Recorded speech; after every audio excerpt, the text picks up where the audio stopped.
Hello there. I am going to talk to you about how to create peace with negative people. Why do you think it's important to know that? Well, I can name many reasons why. So let's have a quick chat. Number one reason, because it'll cause wrinkles on your face and the person that you're in having an argument with. Nobody wants to get crow's lines and age faster than they need to. And something else happened yesterday, which is really interesting. There's so many disturbed people around us now. Don't you agree? There's just, with the way technology is advancing and the way we're moving in society right now, there is so much of chaos in the mind that people are not at peace. So they just say things. They communicate in ways that we don't really understand. And then you try to make sense out of it and you argue with them. That doesn't go anywhere either. Number three is that you want to keep your own energy together, right? So in having your own energy, having the context of like how you're going to utilize your energy is so important because you only have so much of it. And if you're going to lose it all at work with your peers or your boss or someone that you're not getting along with, it's not going to serve you because you won't have anything left when you get home. So, yesterday I was I just dropped my daughter off at the movies and with her friend. And so her mom and we got in a car and we were going to get some coffee across the street. And we're at the light and we're in a place, I'm in the Silicon Valley. And in this place, there's all this traffic going home. It was around 6-ish yesterday. And people, so there's Google around here and there's many other startup companies and lots of people in that kind of vibe. So you get the picture. Now everybody's going home and we're just sitting there looking at the cars going by. And I'm observing that people in the cars, they look so tired and exhausted and they just don't look like they're at peace. They look like they're exhausted. They have nothing left. They have no energy and they're all going home to their families, or most of them at least. This is our society today and we have to do something fast, especially for corporations that's treating their employees like that, pretending like, they're fine. Their wellness programs, some of them are like, it needs help, a lot of help. Because wellness, my friends, does not mean that you put a smile on your face and you show up to work and as long as the work is getting done, you're well. That's not called wellness.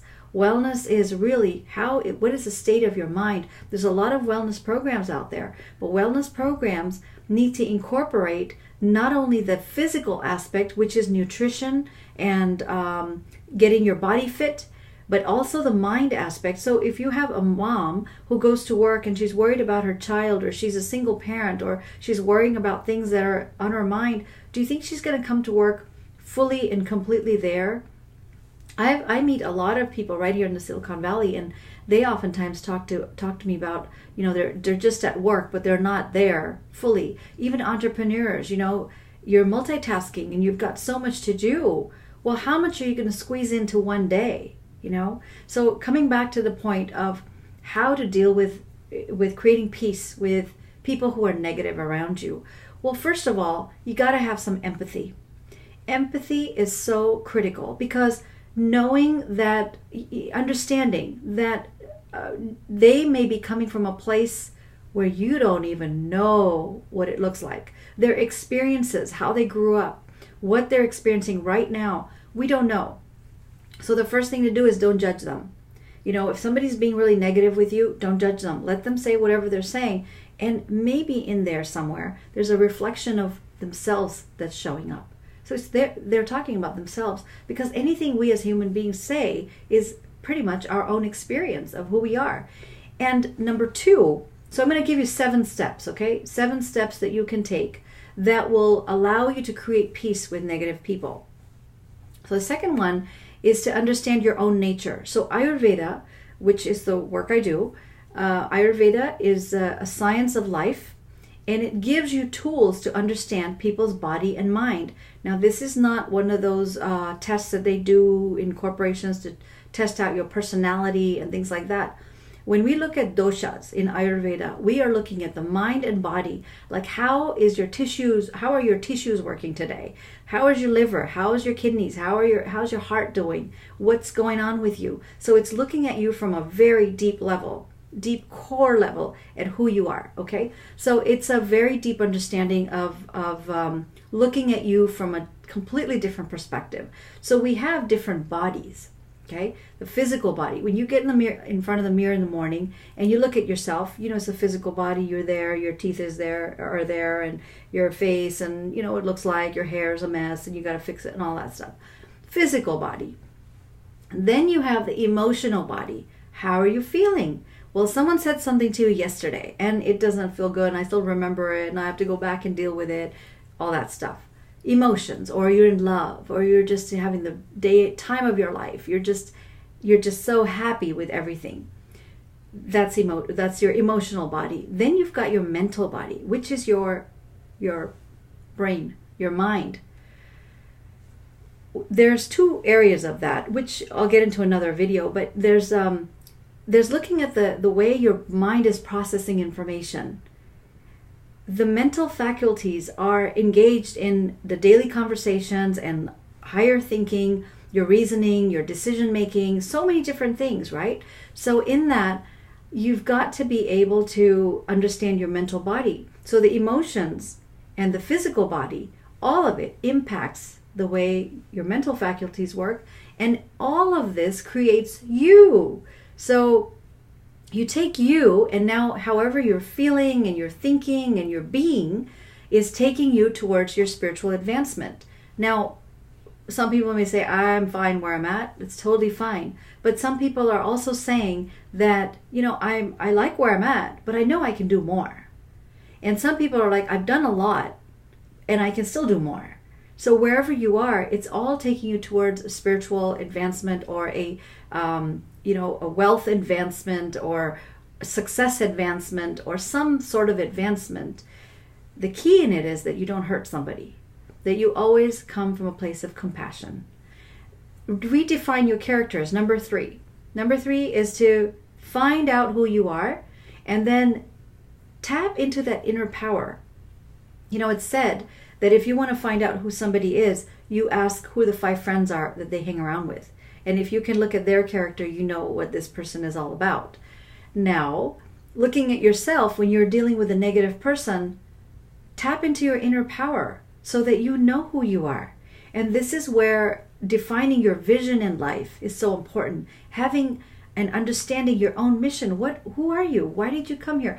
And when there's pain involved in life, when there's so much pain, that's when people start to realize and understand, maybe I need to really figure out, maybe who I think I am is not who I am. Because there's 3 perspectives of looking at you. One is what you think of yourself. The second is what others think of you. And the third is who you truly are. This is from the Vedic texts, that we look at ourselves from these 3 perspectives, or that one being is looked at from these 3 perspectives. So redefining your character is very important. Tap into your inner power. Know who you are. Aligning with the universal messages as number 4. What does that mean? So the universe has a way of giving you messages. So when you align with universal messages, it means you want to be peaceful. You want to be kind. You want to be grateful. You want to help others. You want to serve others. You want to bring a smile to somebody's face. It's all from the goodness of your heart, right? So the universal messages are those. Now, if you are resisting that, you're like, okay, that person is saying all these negative things to me, and I'm going to hold my space. I'm going to argue back with them. Well, you can keep arguing, and you're not going to win the argument, even if you are the one with the last word. Okay, it's funny, but people, when they argue, they want to have the last word as the one who won, but that's not winning. You want to have the last word, go ahead, but it's just going to deplete your energy. And in Ayurveda, we also look at your mind and body. Well, we look at these qualities as ojas, tejas, and prana. Prana, you heard the word. Prana is your vital energy, which flows through your body, the breath that you have. And then You've got tejas. Tejas is what gives you radiance, a luster, a glow on your skin. So that's a metabolism, how your body's functioning. And then you've got ojas. Ojas is your deep quality emergency resources of energy that you need at times of fight or flight, when you need at times of when you really need to be in some kind of situation where you need to find some answers quickly. And then the next one is self-empowerment, which is to live your life by being empowered, live with confidence, live with clarity, and figure out what you want to do with yourself.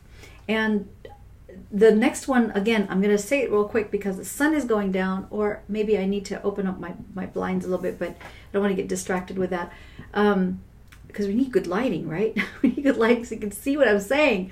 So self-empowerment, number 5. Number 6 is to stop reacting. When someone's saying something to you, don't react back. Just let go and surrender. As hard as it may seem, practice silence. Go for a walk. Go drink some water. Don't say anything back. It's not worth it. It's really not worth it. And the last one is to live into your soul purpose. Because if you know your soul purpose, you know who you are, you know what you came here to do on this planet, there's nothing that's going to shake you off. And if somebody's going blah, blah, blah to you and you're not interested in listening to them, tune into that space of what are you here to do? What's your higher purpose? That you don't engage in that silly behavior of trying to be right with the other person. So with all of that, I hope this was helpful. There is a question I have from somebody. Her name is Lisa. I'm going to answer it real quickly. Let me see if I can turn on this light so we can have a little bit more light in here. Because at some point the sun goes down and then everything will be washed out. So Lisa. So Lisa is saying that she is struggling with her husband. She argues with him a lot. She loves him dearly, but they always end up in an argument, and they have a situation where they've got children and they're working. Both of them are working, and they come home late at night and all they do is argue with each other. So my dear Lisa, what you do is take on some of the things we've just spoken about and not let the disagreements come into the space of your love, because your love is sacred, it is divine, and it is someone that you chose to create your life with. So with that, there has to be some other situation. It's difficult to just give you some quick remedy here of something that you're feeling so deeply, because I don't want to just wash it off like it's just a couple of things you need to do. But when somebody's in pain and you're feeling that not being heard and not being fulfilled at some level, and you're not feeling complete with yourself, and you feel like you're giving so much but you're not receiving enough, what I invite you to do is to practice meditation, number 1. And when you're in that argument, start to listen, really listen to what the other person is saying. Do not let your filters come in and put something else in your judgment. Just become a neutral zone and listen. Because in that listening, you just might find that there's a place that you can speak back in a rational, calm way. Or there may be something in there that is a lesson to be learned. And maybe there's something that you can do, but you can never create peace and harmony with your own judgments popping up, going, oh no, but he did this before, and he said this before, and he did it like this, and he's like that. If you keep bringing those things in, it's not going to help you. So if you want peace of mind, the first thing to do is to, when somebody's arguing with you, do not let your guards stand up. Just be as you are and listen. Allow the ears to open, go get some water and start drinking. Because you want to start developing your listening. That's one of the biggest problems in any kind of communication. Of course, I'm not saying the other person is right. They're bringing back all this garbage of their own to you. So, you don't want to deal with someone's negative garbage. But at the same time, it is about you. It's not about them. See, if we can learn that, then we all become good people. Because When somebody is trying to convey their message or say something, it's what they're saying is everything about their experiences in life from their childhood till now. They're saying all of it in the way that they know how to express themselves. So with that, I hope that information was helpful for you and for everybody out there, that you can find peace with somebody that has been getting on your nerves. Just look at them, let that energy shift off of you. Do not engage in any kind of argument. Find your higher purpose. I'll have other videos where I'm going to teach you how to create your higher purpose, step into it, and live in every moment. Because remember, every moment that goes by, it doesn't come back. And if you've lost that moment in anger, you've just lost time. So don't do that. Live in harmony, live in peace. And with that, be true to yourself and be free. Until next time, I'll see you on our channel again. Take care. Bye-bye.